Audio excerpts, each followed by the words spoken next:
Final ಆಗಿ ಈ ರೀತಿಯಲ್ಲಿ ಚಿಕನ್ ಕರಿ ನಮ್ಮ ಕೂರ್ಗ್ ಸ್ಟೈಲಲ್ಲಿ ರೆಡಿಯಾಗಿದೆ. ನಮಸ್ತೆ ಎಲ್ಲರನ್ನು ಸುಸಿಸ್ ಕಿಚನ್ಗೆ ಸ್ವಾಗತ ಮಾಡಿಕೊಂಡು ಇವತ್ತು ಅದ್ಭುತವಾದ ಅಡುಗೆ ಮಾಡ್ತಾ ಇದ್ದೀನಿ. ಬನ್ನಿ ಹೇಗೆ ಮಾಡೋದು ನೋಡೋಣ.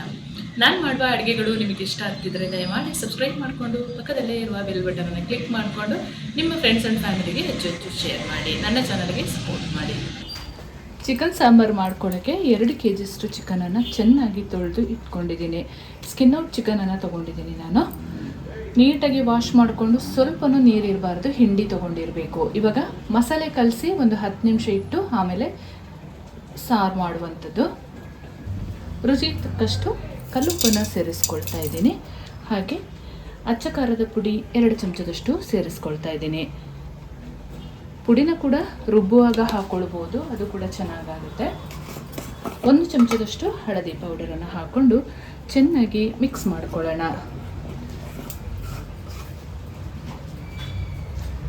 ನಾನು ನಾಟಿ ಕೋಳಿ ಆದರೆ ಮಾತ್ರ ಹುಳಿ ಹಾಕಿ ಕಲಸಲ್ಲ. ಈ ಬಾಯ್ಲರ್ ಎಲ್ಲ ಆದರೆ ಸ್ವಲ್ಪ ಕಾಚಂ ಪುಡಿಯನ್ನು ಸೇರಿಸ್ಕೊಂಡು ಮಿಕ್ಸ್ ಮಾಡ್ಕೊಳ್ತೀನಿ. ಅದು ತುಂಬಾ ಚೆನ್ನಾಗಾಗುತ್ತೆ.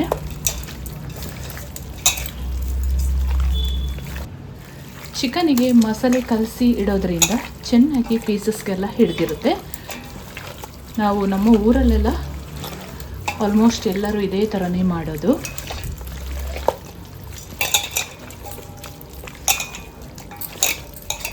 ಈ ರೀತಿಯಲ್ಲಿ ಕಲಸಿ ಒಂದು 10 ನಿಮಿಷ ಇಡೋಣ. ಚಿಕನ್ ಕಲಸಿಟ್ಟು ಅರ್ಧ ಗಂಟೆನೇ ಆಯಿತು. ಇವಾಗ ಚಿಕನ್ ಕರಿ ಮಾಡ್ಕೊಳ್ಳೋಣ. ಚಿಕನ್ ಕರಿ ಮಾಡಲು ಒಂದು ಪಾತ್ರೆ ಬಿಸಿಗೆ ಇಟ್ಕೊಂಡು 2 ಚಮಚದಷ್ಟು ಎಣ್ಣೆ ಸೇರಿಸ್ಕೊಳ್ತಾ ಇದ್ದೀನಿ. ಚಿಕನ್ ಕರಿ ಮಾಡಲು ತುಂಬ ಕಷ್ಟನೇ ಇಲ್ಲ, ಸಿಂಪಲಾಗಿ ಮಾಡ್ಕೊಳ್ಬೋದು. 1 ಚಮಚದಷ್ಟು ಸಾಸಿವೆ ಸೇರಿಸ್ಕೊಳ್ಳೋಣ. ಒಂದು ಮೀಡಿಯಂ ಸೈಜ್ ಈರುಳ್ಳಿನ ಸ್ಲೈಸ್ ಆಗಿ ಕಟ್ ಮಾಡಿ ಸೇರಿಸ್ಕೊಳ್ಳೋಣ. ಎಲ್ಲ ಮಿಕ್ಸ್ ಮಾಡ್ಕೊಳ್ಳೋಣ.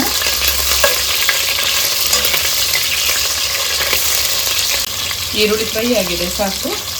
ಒಂದು 2 ಕಡ್ಡಿಯಷ್ಟು ಕರಿಬೇವು ಸೊಪ್ಪನ್ನು ಸೇರಿಸ್ಕೊಳ್ಳೋಣ. 1 ಚಮಚದಷ್ಟು ಶುಂಠಿ ಬೆಳ್ಳುಳ್ಳಿ ಪೇಸ್ಟ್ ಹಾಕೊಂಡು ಚೆನ್ನಾಗಿ ಮಿಕ್ಸ್ ಮಾಡ್ತಾ ಫ್ರೈ ಮಾಡ್ಕೊಳ್ಬೇಕು.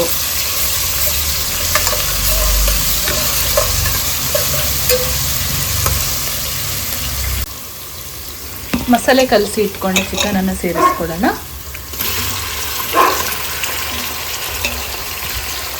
ಎಣ್ಣೆಯಲ್ಲಿ ಚೆನ್ನಾಗಿ ಒಂದು 10 ನಿಮಿಷ ಫ್ರೈ ಮಾಡ್ಕೊಳ್ಬೇಕು.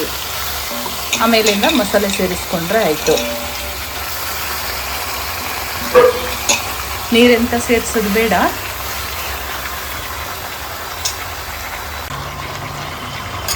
ತುಂಬ ಮಿಕ್ಸ್ ಮಾಡ್ಕೊಳ್ಳೋಣ.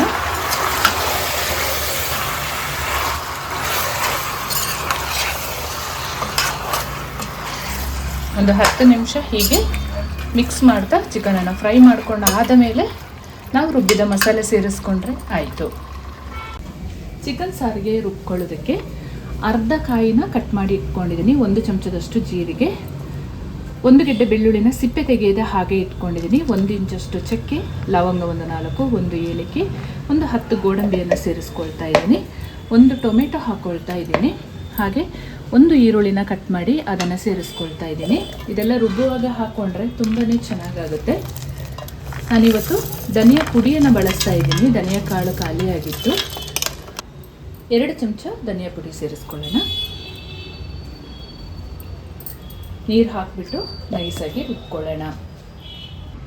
ಈ ಹದದಲ್ಲಿ ಚಿಕನ್ ಸಾಂಬಾರಿಗೆ ನೈಸಾಗಿ ರುಬ್ಕೊಂಡಿರಬೇಕು.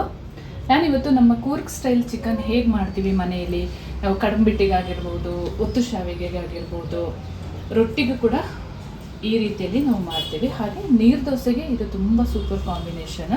ಕಾಯಿ ಹಾಕಿ ಚಿಕನ್ ಸಾಂಬಾರು ಮಾಡೋದ್ರಿಂದ ತುಂಬಾ ಅದ್ಭುತವಾಗಿರುತ್ತೆ. ನೀವು ತಪ್ಪದೆ ಟ್ರೈ ಮಾಡಿ, ಆಯಿತಾ? 10 ನಿಮಿಷ ಚೆನ್ನಾಗಿ ಫ್ರೈ ಆಗಿದೆ. ಇವಾಗ ರುಬ್ಬಿದ ಮಸಾಲೆಯನ್ನು ಸೇರಿಸ್ಕೊಳ್ಳೋಣ. ತೀರಾ ತೆಳ್ಳಗೆ ಮಾಡ್ಕೊಳ್ಬಾರ್ದು, ಸ್ವಲ್ಪ ಗಟ್ಟಿಯಾಗಿಯೇ ಮಾಡ್ಕೊಳ್ಳೋಣ. ರುಬ್ಬಿದ ಮಸಾಲೆನ ಸೇರಿಸ್ಕೊಳ್ಳೋಣ. ಸ್ವಲ್ಪ ಜಾರ್ ತೊಳೆದ ನೀರನ್ನು ಕೂಡ ಸೇರಿಸ್ಕೊಳ್ಬೇಕು.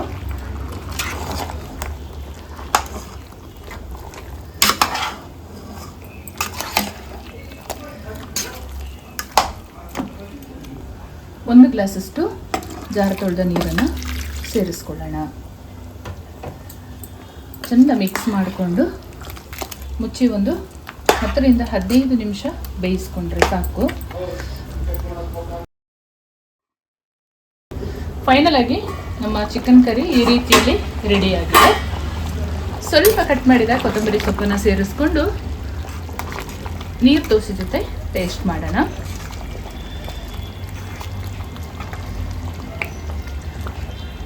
ಈ ಹದದಲ್ಲಿ ರೆಡಿ ಮಾಡ್ಕೊಂಡಿರಬೇಕು. ತೀರ ತೆಳ್ಳಗೆನೂ ಬೇಡ, ತೀರ ಗಟ್ಟಿನೂ ಬೇಡ. ಫೈನಲ್ ಆಗಿ ಸ್ವಲ್ಪ ಕೊತ್ತಂಬರಿ ಸೊಪ್ಪನ್ನು ಕಟ್ ಮಾಡಿ ಹಾಕೊಳ್ಳೋಣ. ಫೈನಲ್ ಆಗಿ ಈ ರೀತಿಯಲ್ಲಿ ಚಿಕನ್ ಕರಿ ನಮ್ಮ ಕೂರ್ಗ್ ಸ್ಟೈಲಲ್ಲಿ ರೆಡಿಯಾಗಿದೆ. ಚಿಕನ್ ಸಾರು ಮತ್ತು ನೀರು ದೋಸೆ ರೆಡಿಯಾಗಿದೆ.